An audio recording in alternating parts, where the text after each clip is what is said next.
আহা, আবার শুরু হলো সেই পুরনো খেলা। কেউ কেউ বলছেন শেখ হাসিনার বিচারের এই ট্রাইব্যুনাল নাকি জামায়াতের। with only one sentence, that is sentence of death.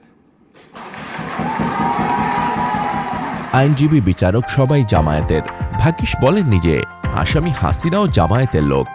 তাহলে তো পাল্টা প্রশ্ন এসে যায়, আগের ট্রাইব্যুনালটা কোন দলের ছিল? বিচারক, প্রসিকিউটর, সাক্ষী এরা কি সবাই হঠাৎ আসমান থেকে নেমে এসেছিলেন? সাক্ষী দিতে বয়স কি না ওটা আমরা বুঝবো ট্রাইব্যুনালে। আমাকে মেরে ফেলবে, আমার পরিবারবর্গ মেরে ফেলবে। ট্রাইব্যুনালে আটকদের বিরুদ্ধে যে সাক্ষীদের সেফ কাস্টডিতে রেখে জবানবন্দি শেখানো হতো, বানানো হতো, তারা কার লোক ছিল? আর ট্রাইব্যুনালে সেই বিখ্যাত নাটক জাতি মনে রাখবে অনেক দিন। বিচারক আইনজীবীর বিখ্যাত প্রহসনের প্রস্তুতি, আমি খাড়ায় যামু, আপনি বসায় দেবেন, এটা কি ভুলে গেছেন? বিচারপতির ইংরেজি উচ্চারণ নিয়ে উপহাস করার ঘটনাও ঘটেছে।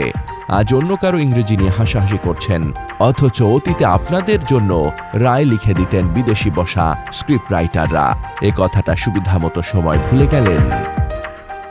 শেখ হাসিনার আমলে যখন বিচারককে বন্দুক ঠেকিয়ে চাপ দেওয়া হতো, মৃত্যুদণ্ড দিতে না চাইলে দেশ ছেড়ে পালাতে হতো, তখন কোথায় ছিলেন আজকের নৈতিকতার নায়করা? হাসিনার প্রধান বিচারপতি এসকে সিনহাও দেশ থেকে পালিয়ে প্রাণ বাঁচিয়েছেন, মনে আছে? মুখে গণতন্ত্র, ভিতরে জাহেলিয়াত, এই বিচার ব্যবস্থাকে তৈরি করেছিল শেখ হাসিনা আর তার সাঙ্গপাঙ্গরা। সত্যটা ভুলে গেলেই তো সুবিধা, তাই না?